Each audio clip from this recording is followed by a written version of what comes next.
अस्सलाम वालेकुम students. Last video में हमने डिस्कस किया था टीसीएस ग्लाइकोलिसिस। हमने कार्बोहाइड्रेट मेटाबॉलिज्म स्टार्ट किया था जिसमें हमने ग्लाइकोलिसिस कर ली थी, हमने टीसीएस साइकिल कर लिया था, उनकी रेगुलेशंस, वो कंप्लीट टॉपिक्स हमने कर लिए हैं। किसी ने अगर वीडियो नहीं देखी है तो वहाँ से देख सकते हैं।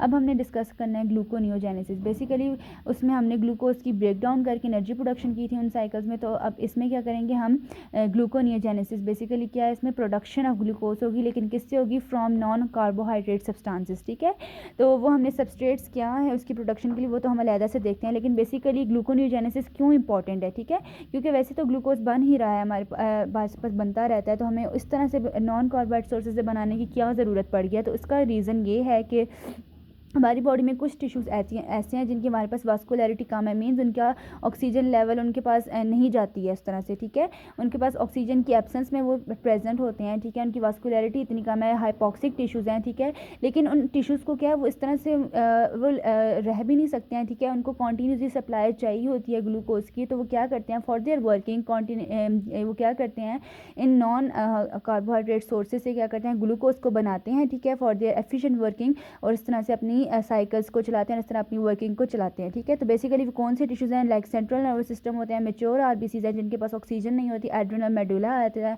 कॉर्नियल रेटिना हो जाता है, लेंसेज होते हैं, और एक्सरसाइजिंग मसल्स जिनमें हमारे पास एटीपी की प्रोडक्शन बहुत ज़्यादा कम हो जाती है। तो उनको इस तरह से नॉन कार्बोहाइड्रेट सोर्सेज से भी चाहिए होती है इंस्टेड ऑफ देयर डाइट। तो क्या कौन से सबस्ट्रेट्स आते हैं? 3 सबस्ट्रेट्स हैं हमारे पास। ये क्वेश्चन बहुत इंपॉर्टेंट है, एग्जाम के पॉइंट ऑफ व्यू से ये बहुत ज़्यादा पूछा जाता है कि वो सबस्ट्रेट्स आ जाते हैं। एक तो लैक्टेट आ जाता है, ट्राइग्लिसराइड लाइक ग्लिसरॉल आ जाता है, और अमाइनो एसिड्स आते हैं। ठीक है, लैक्टेट से कैसे बनता है? थ्रू लैक्टिक एसिड साइकिल, जिसको हम उसका एक नाम है कॉरिस साइकिल। ठीक है, कॉरिस साइकिल भी उसको कहते हैं। तो वो किस तरह से बनाता है, लाइक जो हमारे पास पायरूवेट होता है, ठीक है, वो मसल्स में जाके किस में कन्वर्ट हो जाता है? लैक्टेट में। ठीक है, मसल्स में वो, लेकिन वो क्या करता है, जब लिवर में जाता है तो लिवर में जाके जो है ना पायरूवेट, ठीक है, ये अगर लिवर है तो जब ये लैक्टेट लिवर में जाता है ना, कन्वर्ट कर देता है दोबारा से इस लैक्टेट को इनटू पायरूवेट में। ठीक है, लिवर में जाके जब ये पायरूवेट होता है तो अगेन क्या करता है, ये ग्लूकोज में कन्वर्ट होता है, ये थ्रू ग्लूकोनियोजेनेसिस साइकिल से ठीक होता है। फिर क्या होता है, दोबारा से ये ग्लूकोज जो होता है मसल्स में जाता है, फिर वहाँ पे जाके क्या बना देता है? लैक्टेट। तो इसको बेसिकली कॉरिस लैक्टिक एसिड साइकिल भी कहते हैं। ठीक है, लेकिन इसमें हमारे पास क्या है, सबस्ट्रेट क्या है? तो इस तरह से हमने ये पहला इसका सबस्ट्रेट देखिए। दूसरा सबस्ट्रेट इसका है ट्राइग्लिसराइड। ट्राइग्लिसराइड किस तरह होता है, लाइक जब हमारे पास ट्राइग्लिसराइड किस तरह से रिलीज़ करता है हमारे पास, जब ये रिलीज़ करता है हाइड्रोलिसिस के प्रोसेस में, क्या करता है, ये रिलीज़ करता है हमारे पास ग्लिसरॉल को।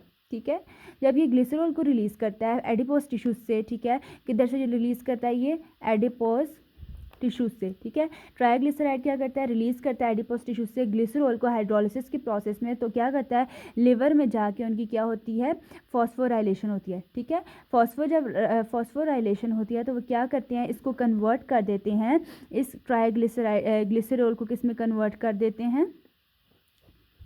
डाईहाइड्रोक्सी एसीटोन फॉस्फेट, जो कि हमारे पास क्या है, इंटरमीडिएट है, किसका? ग्लाइकोलिसिस का है। और इस तरह से क्या हो जाती है, प्रोसीड क्या हो जाती है, ग्लाइकोलिसिस से प्रोसीड हो जाती है, सॉरी ग्लूकोनियोजेनेसिस प्रोसीड है, क्योंकि वो बैकवर्ड रन करता है। तो क्या हो जाती है, ग्लूकोनियोजेनेसिस मीन्स ग्लूकोज बनना स्टार्ट हो जाता है। ठीक हो गया। अमाइनो एसिड्स एक इसका तीसरा सबस्ट्रेट है। उस तरह से उनसे किस तरह से होती है, अल्फा कीटो एसिड्स हैं। ठीक है, अल्फा कीटो एसिड्स में लाइक आ जाते हैं पायरूवेट आ जाता है, ऑक्सैलो एसीटेट आ जाता है, और एसिटाइल अल्फा कीटो ग्लूटारेट आ जाता है, कीटो ग्लूटारेट। ठीक है, पायरूवेट है, ऑक्सैलो एसीटेट है, अल्फा कीटो ग्लूटारेट है। ये हमारे पास क्या है, अल्फा कीटो एसिड्स हैं, ये 3। ठीक है, तो अमाइनो एसिड्स क्या करते हैं, derived from the metabolism of gluconeogenic acids. ठीक है, ये क्या करते हैं, ड्राइव होते हैं, क्या करते हैं, ये जाके किस में रन करते हैं, लाइक हमें पता है ऑक्सैलो एसीटेट टीसीएस साइकिल का इंटरमीडिएट, या पायरूवेट भी किस में जाता है, टीसीएस साइकिल में जाता है। तो ये क्या करते हैं, ये जब एंटर होते हैं हमारे पास टीसीएस साइकिल में, तो क्या वहाँ पे बना देते हैं, ऑक्सैलो एसीटेट क्या बना देता है, फॉस्फोइनोल पायरूवेट। ठीक है, जब हमारे पास टीसीएस साइकिल का काम बंद हो जाएगा, उसके एंजाइम्स की डेफिशिएंसी होगी, लाइक वो प्रोसीड नहीं कर पा रहा होगा, तो क्या करेगा, टीसीएस साइकिल का जो ऑक्सैलो एसीटेट है वो क्या बना देगा, फॉस्फोइनोल पायरूवेट बना देगा। फॉस्फोइनोल पायरूवेट आगे से क्या प्रोसीड कराता है, ग्लूकोनियोजेनेसिस। ठीक है, अब वो किस तरह से प्रोसीड कराता है, हम साइकिल देखते हैं। बेसिकली क्या होता है, मैंने साइकिल ड्रॉ करके रखी है। सबसे पहले इसका बिल्कुल ऑपोजिट है ग्लाइकोलिसिस, तो इसलिए मैंने साथ में सिंपल से ग्लाइकोलिसिस भी ड्रॉ किया ताकि मैं इसको जल्दी जल्दी यहाँ से बता सकूँ। तो बेसिकली क्या होगा, ठीक है, बाकी सारे प्रोसेसेस जो हैं इस ग्लाइकोलिसिस के वो सेम होंगे ग्लूकोनियोजेनेसिस में, क्योंकि वो रिवर्सिबल हैं। लेकिन जहाँ जहाँ पे इरिवर्सिबल स्टेप आता है वहाँ पे क्या होता है, उसको कहते हैं ब्लॉक स्टेप। लाइक ये एक इरिवर्सिबल स्टेप है जिसमें हमारे पास ग्लूकोज इंटू ग्लूकोज 6 फॉस्फेट बन रहा होता है। ठीक है, दूसरा ब्लॉक स्टेप है ये तो सिंपल आइसोमराइजेशन है। ठीक है, ये भी रिवर्सिबल है। ये जब ग्लूकोज फ्रक्टोज 6 फॉस्फेट कन्वर्ट हो रहा होता है फ्रक्टोज 1,6 बिसफॉस्फेट में, तो एक ये हमारे पास बन जाता है ब्लॉक स्टेप। तीसरा ब्लॉक स्टेप बनता है, बाकी सारे रिवर्सिबल हैं, तीसरा ब्लॉक स्टेप बनता है जब हमारे पास फॉस्फोइनोल पाइरूवेट कन्वर्ट होता है पाइरूवेट में in the presence of enzyme pyruvate kinase के एंजाइम की प्रेजेंस। तीसरा स्टेप आ जाता है ब्लॉक स्टेप, ये लास्ट स्टेप।